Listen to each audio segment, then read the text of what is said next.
is the difference between what they claim to say yesterday and what they actually wrote to the police.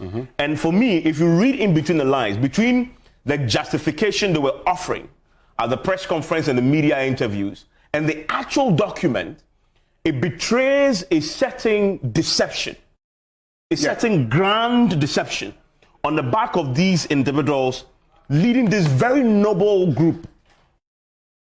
It's not even a group. It's just a movement. Just a movement of ordinary people who genuinely cared about this country and who, through social media, wanted change, right? Because I want to refer to you. I want to refer you to the actual document they sent to to those of you who sit on Twitter and who have been fueling this madness. This clearly should tell you that you should not fall for the antics and sometimes the propaganda of these individuals who want to use your agency for their own selfish ends. Because I hear them yesterday, and you see, you say that one of them had gone to say they effed up, right? Oh yeah, that's Bakavoma. But yesterday there was a press conference.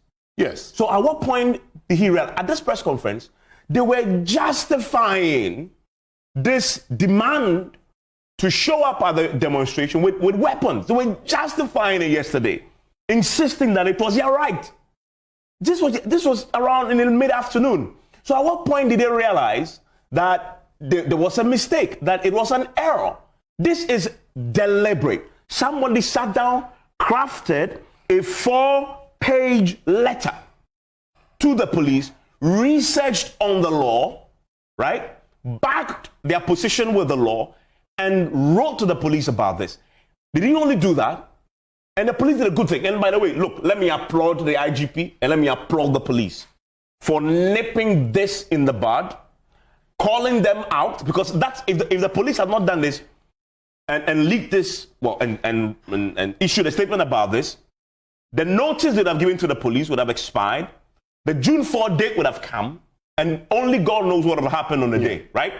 The police forced them into reaction. And then the actual letter was also then circulated, and rightly so.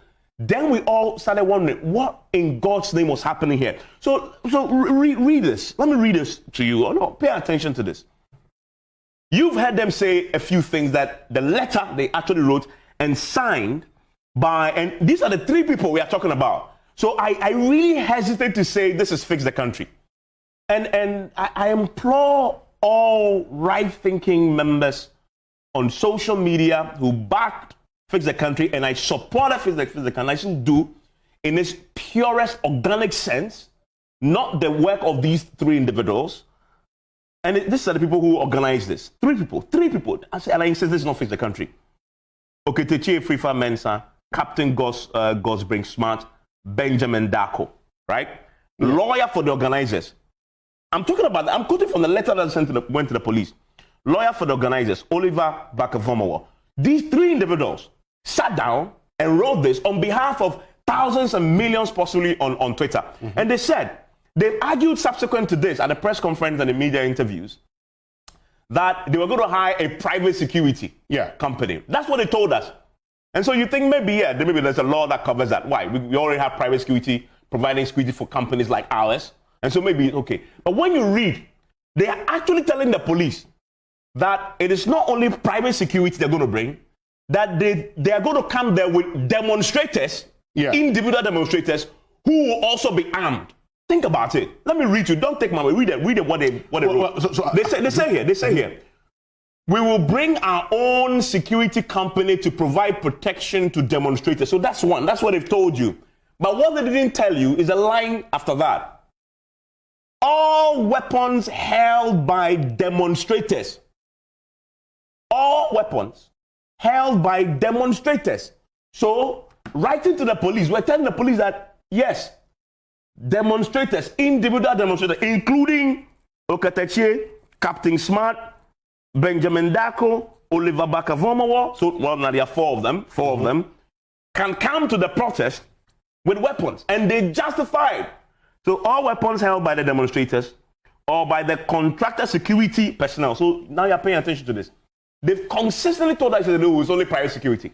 But they also intended, as this letter communicates, that individuals like themselves will also go to the protest holding guns, holding weapons. All weapons held by the demonstrators and by the contractor security personnel will be for personal protection only. And all weapons will be duly permitted in accordance with the Arms and Ammunition Act. Personal protection.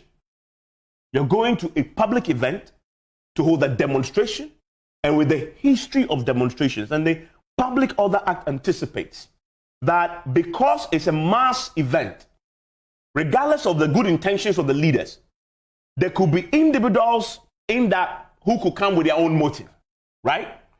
So they say, write to the police and notify. If the police say they can't protect you and you go, and something goes wrong, the leaders are held accountable. So my point is, if you write a letter and you communicate an intention to arm the protesters, whose actions you can't necessarily control, what really are you trying to say here, right? Well, so if they're claiming that they made a mistake, I say this was not a mistake. This was calculated. It was deliberate. It was planned. It was orchestrated. And they had an intention to go ahead with this. Well, the four of them may not have an intention to use the weapons, but could they hold brief for the other thousands, possibly, who may also come to the protest? They can't hold brief for anybody.